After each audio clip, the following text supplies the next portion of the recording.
I'm Rebecca with LectinFree.Me. Today I want to talk to you about transitioning into eating lectin-free. Now, I did this over the course of several years. I've been through several eating plans, so I kind of wanted to give you some tips and tricks to help you transition to eating lectin-free. That might make it a little bit easier. Now, you can go cold turkey and just jump in and cut everything out. That works too, if you can do that.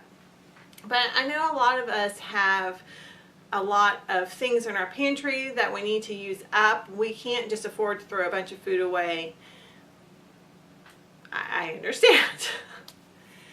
So, what I did when I was eating lectin-free, transitioning from another eating plan to eating lectin-free, is I simply, next time I went to the grocery store to replenish that item, I simply bought whatever I needed to eat on the new plan. So, that being said, I didn't go cold turkey on this per se. I did start out eating gluten-free, where I was eating, a lot of the gluten-free products. I had cut the wheat out. And then I went paleo. So I was eating still eating a lot of the gluten-free products and like nut flours and so forth. And then I cut refined sugar out. And I ate that way for a few years, but I didn't lose very much weight, and my blood work didn't look so great. I mean, it was okay, it just wasn't great. So I kept searching. And the next thing I found was Bright Line Eating. So Bright Line Eating is like no flour whatsoever and no sugar. So I was only eating the nut flours and honey. So I was like, okay, I can do this. I can cut this out. So Bright Line Eating is not necessarily gluten-free, but I ate a gluten-free version of that. Still, I started losing weight, so I knew I was on the right track with cutting the sugar and the flour out of my diet. And also with limiting what I was eating.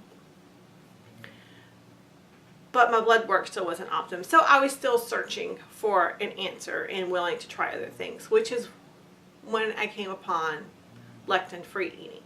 The last eating plan I was on was Bright Line Eating. So I was transitioning from what I was eating on Bright Line Eating to eating lectin-free.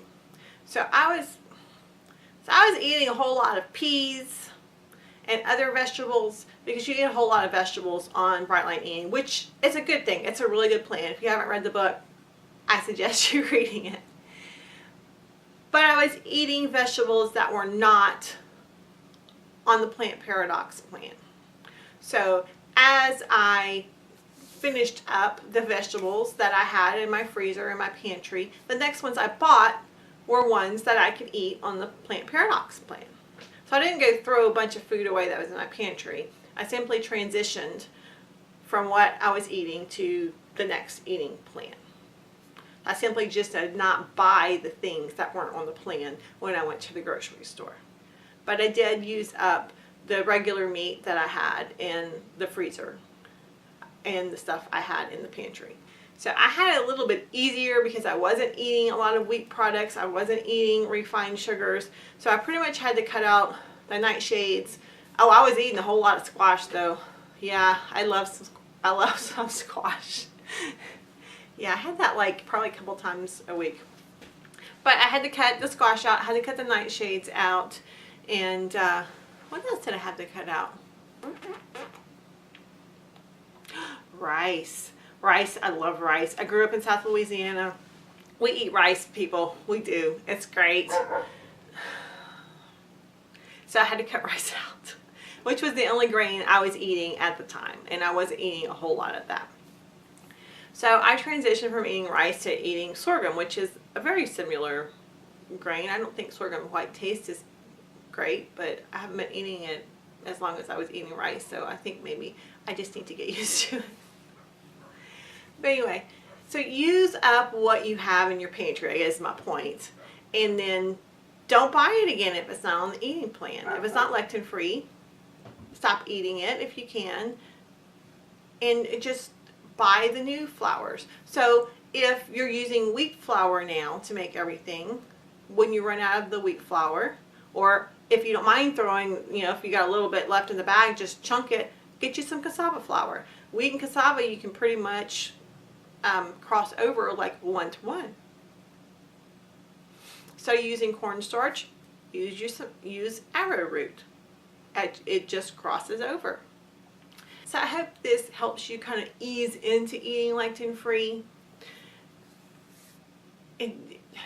Depending on how bad your health is and where you are, you may just want to just jump in and go, and that's great. But I know a lot of us have food in the pantry, and we've got kids to feed and husbands to feed, and we kind of have to work our way into a new eating plan. And that's okay. It's okay.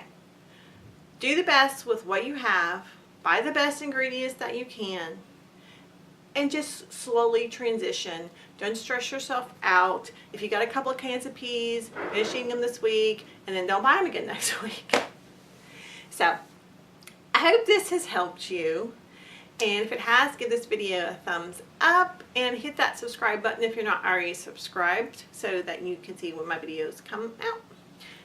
As always, I appreciate you watching my video, and good luck on your lectin-free journey.